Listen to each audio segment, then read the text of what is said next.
And now I've touched on this before. I'm going to say it again. You need to be fearless. Fearless in your topic and your material. This is an old lesson I learned when teaching software design. Man, that was 2000 era and previous. I'm old. I'm sorry. I'm old. Old lesson I learned way back then. I would fret so much about what I didn't know because there's always a billion things you don't know in any area that you work in. But instead, focus on what the students don't know, want to learn, and you do. That's where you can help. Don't try to be everything. Don't lie to them. Don't lie to yourself, and don't lie to FireCon. If it's not something you feel like you know confidently, then you need to think of another topic. But you can add to your knowledge over time. When I proposed the How I Met Your Mother Mosaic talk, I knew that it would help if I could put in more context of framing stories through history. So I went out and started doing some research on that. And then, once you've got your fearlessness in your topic and material, fearless in your presentation. Again, students are there to learn. If you're enthused, they'll forgive a lot. And there's nothing wrong with I don't know. Because nobody can know everything. And there's even less wrong with but I'll find out.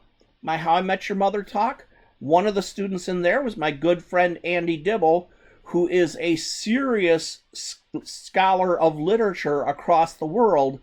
And he had more than double examples of framing stories across the world, across different cultures, to go with the few I'd researched. Great. Thank you, Andy. I can't be the expert on everything, and I'm happy to have somebody pitch in and help. So you got to be fearless, which is easier said than done. It really is. This is a skill. It's kind of a muscle. The first time I taught a group of students live for a paying audience was day one of a 3-day class. And by the end of day one, I wanted to hide in my hotel and just never come out. Because it's emotionally draining. But it gets easier. It does get easier with practice. And FireCon is a great place to get that practice because it's an online event. It's online instruction. So 1 minute after your class is done, you can close your computer and go curl up in your bed and hide if that's what you need. You can partake in an adult beverage if that's what you need. You can pet your cats. Or you can jump into the lounge where people are talking about your talk and want to hear more. It gets easier. Like I said, that first day of teaching just about killed me to the point where I thought I would never do this again.